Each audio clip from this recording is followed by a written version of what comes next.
Fala pessoal, estamos aqui em mais um podcast com uma convidada muito especial, uma mulher que tem muita experiência no mercado publicitário. A gente vai falar um pouco sobre o poder de transformar as campanhas em hits digitais. Eu estou falando da Fabi Abel, que é Head Broadcast da Soco. E é uma agência assim que tem cases que me impressionam. Quando eu vejo, eu falo assim, a agência tem uma identidade, um DNA tão forte que esse time constrói, que eu falo, cara, isso é da Soco, porque de fato me move muito assim. Quando eu vejo que tem campanhas que estão irritando aí no digital, tem um dedo dessa galera aqui, e eu trouxe a Fabi porque eu admiro muito, acompanho, e eu sou sempre assim muito feliz quando eu tô perto dela, porque ela é essa pessoa carismática, que abraça, que gostosa de conviver e de se conectar. Fabi, obrigado por estar aqui, obrigado mesmo, tô muito feliz e acho que a gente vai trocar um papo bem legal. Eu que agradeço super pelo convite, é um prazer imenso conversar com você. Enfim, vamos bater um papo aí sobre influência, sobre viral, enfim, conversar um pouquinho mais. Vamos. Fabi, hoje em dia, depois que esse mundo digital ele ferveu cada vez mais, a gente tem percebido que as agências, principalmente as campanhas, elas precisam hitar na internet. Elas precisam chamar a atenção, elas precisam viralizar. Mas viralizar não é tão fácil. Né? Viralizar não é simplesmente, vamos viralizar. Tem uma história por trás, tem um storytelling, tem uma narrativa, tem algo que mexe com as pessoas. Eu lembro demais até da campanha da Anitta que vocês fizeram. Foi bem ali quando a gente se conheceu, na Fazenda do Sim. Futuro, que eu achei muito legal. O tweet que ela fez, na época que a Fazenda estava funcionando, ou que estava no ar, e aí ela falou que ia entrar na Fazenda, e todo mundo o que, viralizou, e depois ela falou que ela entrou como sócia da Fazenda do Futuro. Então essas ideias para mim são geniais. E eu queria te perguntar, o que é essencial para viralizar?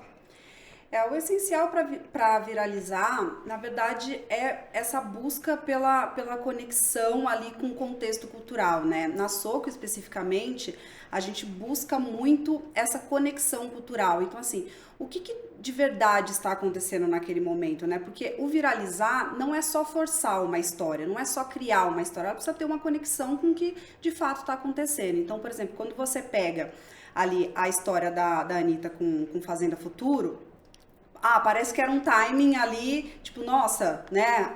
Fazenda, Anitta, um timing que parecia ao acaso, mas não era um acaso. Teve toda uma pesquisa para entender qual era o momento da sacada, do nome da marca, com o momento da Fazenda ali, né? Do programa da Record com a marca. Então, tem muito essa busca da conexão do contexto cultural, de como você cria essa história com a marca, para que de fato isso, né, tenha algo verdadeiro e que as pessoas vão se engajar ali e tornar isso viral. Hoje a gente fala muito do viral em relação a celebridades, a macro-influenciadores. A gente tem hoje, por exemplo, a banca digital, que de fato viraliza muito, porque a gente está lá e todos os perfis de memes falam e tudo mais. Mas e os micro e médios influenciadores? Tem espaço para viralizar através deles? Tem espaço porque eu acho que, por exemplo, a banca digital, ela é muito fácil de viralizar pelo alcance que eles têm, né? Então, tudo que eles postam tem um alcance gigantesco, é muito mais fácil de você alcançar um número maior de pessoas. Quando você fala do micro e médio influenciador, tem uma diferença ali que é a questão do conteúdo, né? É um conteúdo muito proprietário, né? Então ele já tem uma base ali de seguidores que é muito engajada, que ajuda com que isso vire, né? Com que isso se torne um viral ali. Então tem essa questão também do conteúdo, que quando você vai para um influenciador muito grande, o alcance, a base é muito grande.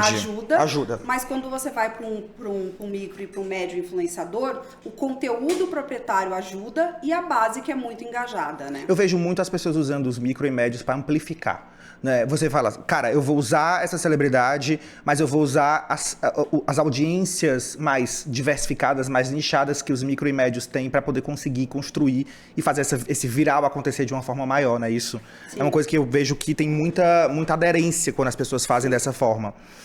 Eu ia te perguntar também, assim, a Fazenda Futuro com a Anitta me chamou a atenção porque eu estava muito perto de ti ali, né, que estavam tendo reunião e eu observei muito. Quais seriam outros cases, assim, que vocês fizeram, que vocês falam, cara, esses aqui foram animais? A gente teve, enfim, eu acho que tem até o primeiro case da Soco, que foi o da Xuxa com Netflix, quando a gente lançou Stranger Things. que foi trazer, muito bom. que foi trazer a Xuxa de volta ali como ela era, né, na época que ela fazia o programa. Enfim, a gente tinha que fazer o lançamento da série ali, que foi o primeiro grande case da Foi Soco, absurdo ganhou aquilo. prêmios e tudo mais. Eu acho que esse foi o nosso grande primeiro viral ali como agência.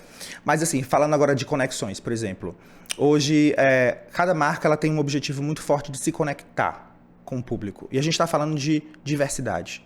Né? Hoje o mundo ele é muito diverso, graças a Deus, as pessoas pensam de formas diferentes e a gente fala muito hoje que a gente está vivendo um momento da influência identitária, de você se conectar. Né? Por exemplo, eu até trouxe aqui Guaraná Antártica, né? É um dos cases de vocês também. Como que vocês conseguem se conectar com uma base tão grande quando vocês estão trabalhando com uma marca que quer entrar nessa conexão mais identitária com as pessoas? Quais são as melhores estratégias para você conseguir trazer essa diversidade e fazer com que as pessoas se identifiquem com aquele produto? Na Soco a gente tem uma premissa como agência que é diversidade impulsionando criatividade, né?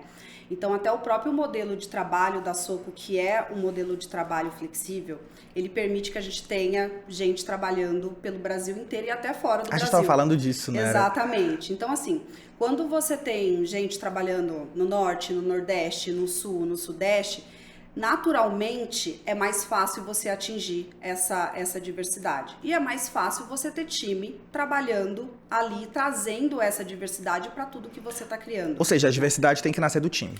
A diversidade ela tem que nascer do time. Se você não tem essas diferentes vivências, essas histórias elas não são reais. E eu acho que tem uma outra coisa que é muito interessante também, que parte do... Você não precisa trazer as pessoas para um grande centro que nem São Paulo ou Rio para ter essa diversidade, né? Então eu acho que esse é um grande diferencial nosso como agência.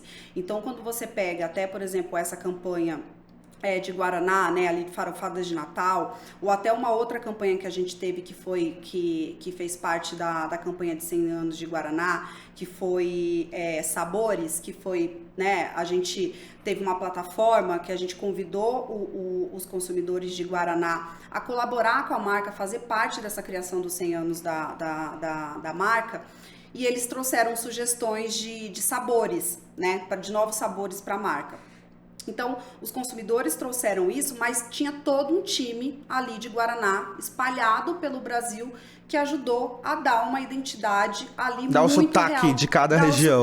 Então, assim, isso faz muita diferença, né? Porque tem uma história verdadeira ali, tem essa diversidade verdadeira, essa diversidade real e, de fato, esse sotaque real espalhado pelo Brasil, que faz com que essas histórias se tornem mais verdadeiras. E é diferente, né? Quando você tem as pessoas que precisam sair das suas regiões para vir trabalhar num grande centro, quando você não precisa que as pessoas saiam das suas regiões. Cara, isso é muito legal, porque a gente estava falando aqui no backstage que vocês trabalham de forma híbrida, mas prioritariamente de home office, né? De forma digital.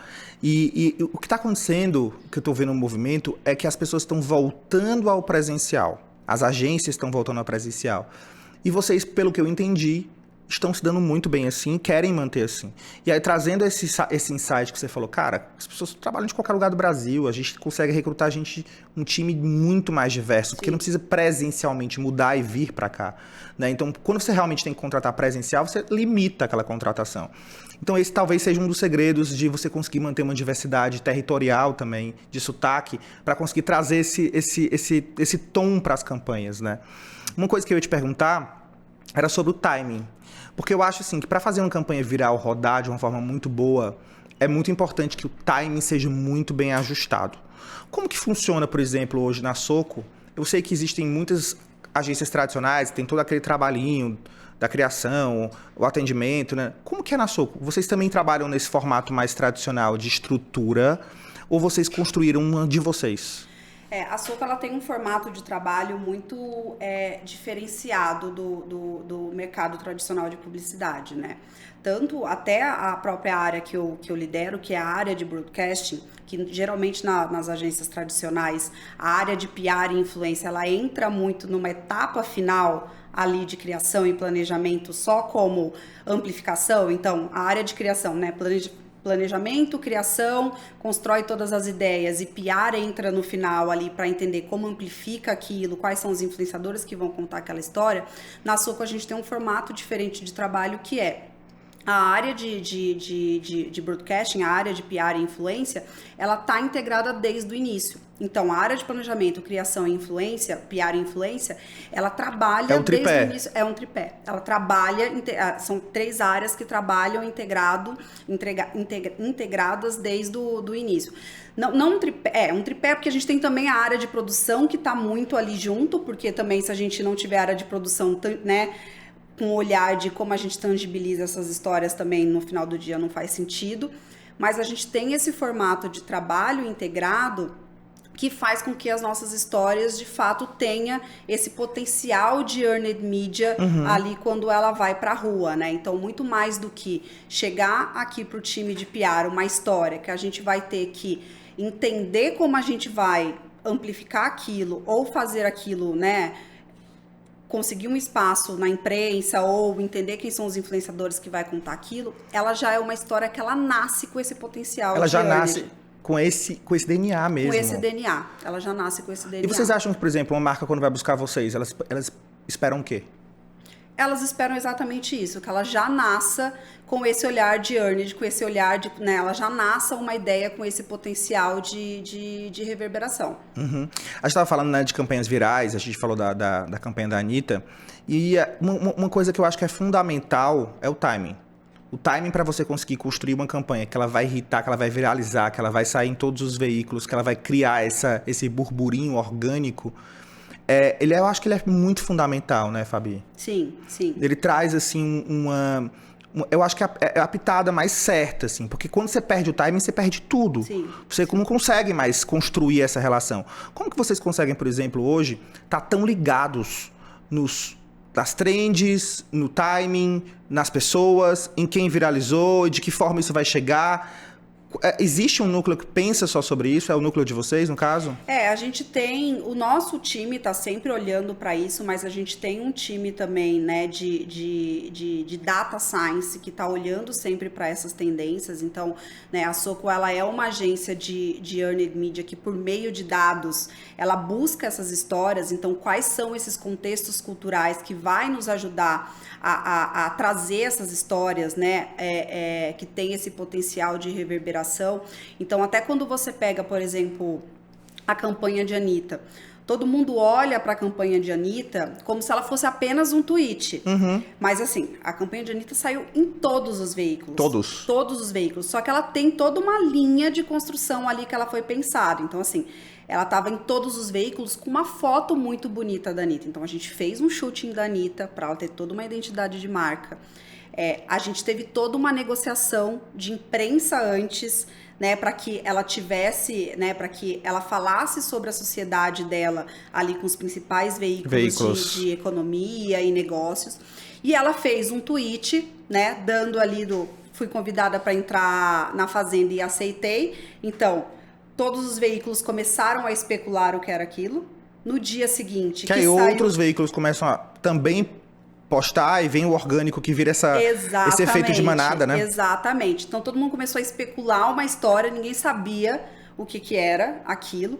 No dia seguinte, que saíram todas as matérias oficiais falando que ela tinha se tornado sócia da Fazenda Futuro, todos os veículos que deram falando que ela ia entrar na Fazenda... tiveram que dar, que na verdade... Putz, genial! Ela tinha se tornado sócia da Fazenda Futuro. Senão tinham dado uma fake news, digamos assim. Exatamente. Então teve toda uma construção pra gente triplicar ali a nossa... Putz, é animal, hein? A nossa... É que nem o Papa agora, né? Você viu o Papa que tava... Disseram que o Papa tava com um estilista novo e, na verdade, era inteligência artificial de um artista que fez, depois todo mundo teve que falar de novo. Gente, não era fake, o Papa não era estilista novo e tal. Ou seja, você vai os veículos vão muito no efeito manada. E aí quando você consegue pegar os veículos certos que vão garantir aquela postagem e que aquilo vai reverberar junto com a imagem que vocês criaram, depois quando você passa a informação correta, as pessoas vão ter que dar também. Exatamente. Né? Então sensacional. Essa pra mim foi um golaço. A Soco foi considerada a agência mais exemplar pelos anunciantes no Agent Scope. E o que você acredita que colocou a agência nesse patamar? nessa visão de mercado? Porque os anunciantes que escolheram isso, né? Sim, sim. Eu acho que muito das nossas premissas ali de trabalho, né? Então, acho que esse olhar de diversidade impulsionando criatividade que a gente já traz para todos os trabalhos que a gente faz. Então, a entrega de diversidade, né, em todas as histórias que a gente coloca na rua é algo muito real e muito importante para a gente.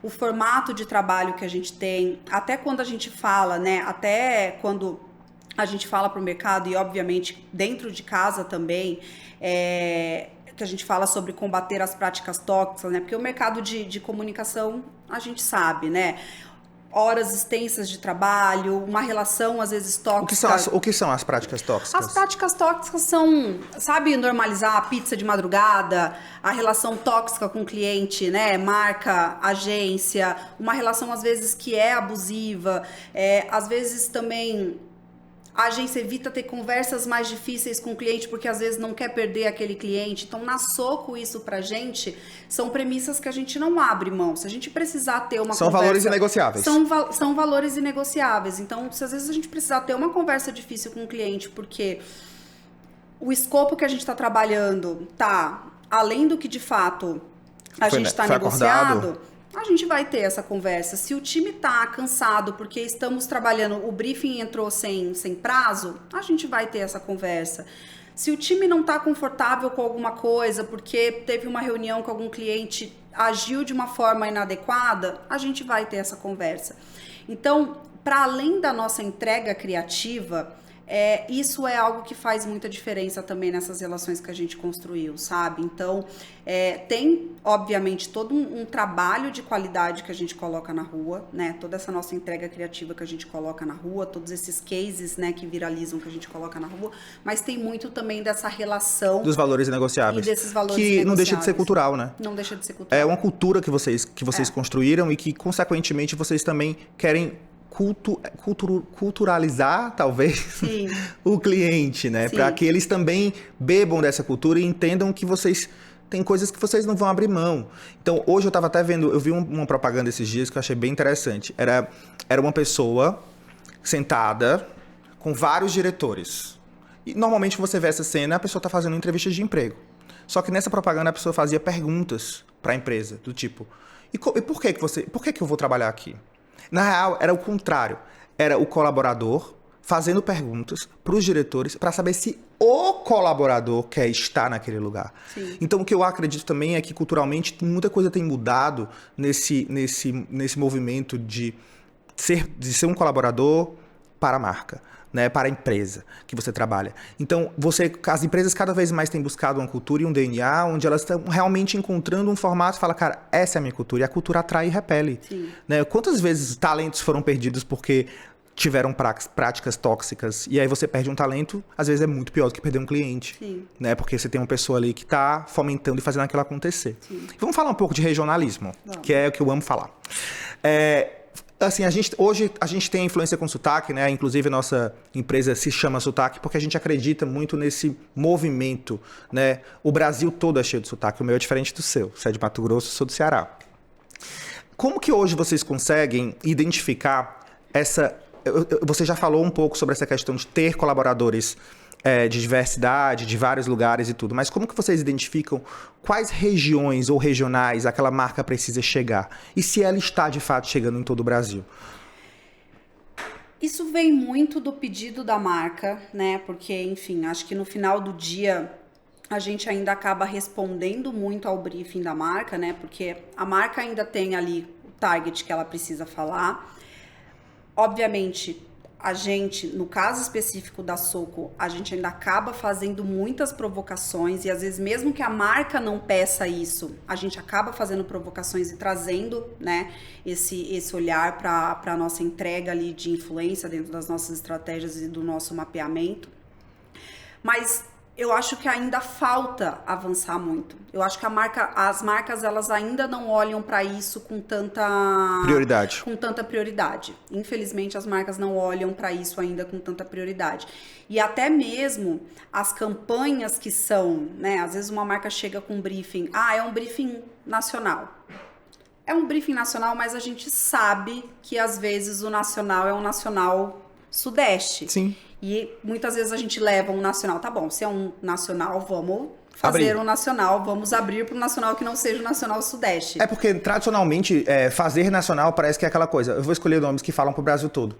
E você acha que não é. Exato. E não é. E, na verdade, é uma provocação que eu também tenho feito no mercado, assim, constantemente. Cara, nacional não é isso. Exato. Vamos amplificar, vamos falar com todos os sotaques, vamos movimentar essas pessoas. Uma coisa que a gente gosta muito de trazer também é o trabalho em interiores, né? Furar a bolha de capital. Né? Porque é muito importante a gente conseguir chegar nesse público, chegar nessa capilaridade. E aí, para finalizar, eu ia te perguntar sobre o poder dos micro-influenciadores. Na tua opinião, assim, o que é que diferencia? Qual o diferencial de um micro-influenciador para os demais? Eu acho que é um potencial gigantesco, assim. Eu acho que a gente está quase que fazendo um movimento contrário agora, né, de olhar para... Eu acho que a gente, no trabalho de influência como um todo, acho que a gente teve diversos momentos. A gente teve um boom ali dos superstars, né? Todo mundo só queria falar com superstar, enfim, influenciadores mais de 1 milhão, enfim. É que agora também, né, qualquer influenciador tem mais de 1 milhão de seguidores ali. Mas bem no começo mesmo. Bem no começo, né? E eu acho que tem um movimento contrário agora que as marcas estão procurando, e eu acho que as agências também estão procurando, que é como a gente fortalece essas comunidades, né? As marcas estão procurando estabelecer mais essas comunidades e os micro-influenciadores, eles permitem isso, fortalecer essas comunidades, né? Criar esses laços com verdadeiros com a marca, porque os superstars, os macros influenciadores, eles de fato eles fazem um trabalho de amplificação ali, né, de espalhar uma notícia, né, de espalhar a mensagem de uma forma muito ampla. Que a audiência é muito alta. A audiência é muito alta. Mas eles não constroem comunidade, né? Não constroem comunidade. E nem sempre a aderência é a aderência que a marca precisa. Já o micro-influenciador não, ele constrói comunidade. Então, se você quiser construir marca, que quiser construir comunidade, quiser reter a atenção do seu consumidor, o micro-influenciador, sem dúvida, é o que a gente precisa buscar ali, sabe? Fabi, você é uma mulher foda, né? Mais de 13 anos aí de trabalho. Qual foi o conselho que te deram na vida que você falou assim, esse foi o melhor conselho que eu recebi? Eu acho que foi não abrir mão do que eu acredito, independente do briefing que é colocado na minha frente, assim. Eu acho que tem coisas que são inegociáveis, sabe? Assim, trabalhar com publicidade é muito difícil, né? Eu acho que tem muito dessa coisa da relação, né, com um parceiro ali, que no mercado de publicidade é muito desafiador. Então, eu tive uma ex-chefe que uma vez me falou, independente do briefing que apareça para você, não abra mão das suas convicções, não abra mão do que você acredite, porque lá na frente você pode se arrepender disso. E a conta sai cara, né? E a conta sai cara. Então, assim, não posso daqui 20 anos me arrepender de ter feito uma campanha, sabe? Claro. Então, eu acho que esse é um conselho, assim, que eu levo pra vida e, né, eu tenho um time hoje de mais de 35 pessoas ali, que é um conselho também que eu tento passar pro meu time, que a gente precisa ali ser verdadeiro com tudo que a gente coloca na rua. Mesmo sendo um trabalho, mesmo tendo que responder um briefing, a gente precisa colocar o que a gente acredita na rua. E que é uma super responsabilidade da liderança, né? Sim. De você conseguir passar aquilo que você aprendeu e também aquilo que você não foi bem. Sim. Que você não foi feliz. Sim. Né? Sobre isso, eu acho que a gente tem um grande objetivo de tornar uma comunidade, que é a nossa comunidade de trabalho, cada vez mais saudável. Né? Porque a gente tem visto movimentos de saúde mental muito sérios. Sim. Então, isso é algo que realmente é um valor inegociável. Deixa eu te agradecer. Obrigada. Foi muito bom, muito bom, muito bom. Obrigado por estar aqui comigo. E eu quero agradecer vocês também que ouviram até aqui. Foi uma aula. Eu admiro muito o trabalho da Soco. Eu espero que vocês também. Depois sigam a Fabi, vou colocar na descrição o @ dela, do Instagram, da marca, da agência. E eu espero que vocês acompanhem os próximos episódios, que tá muita coisa legal para acontecer. Muito obrigado e até a próxima.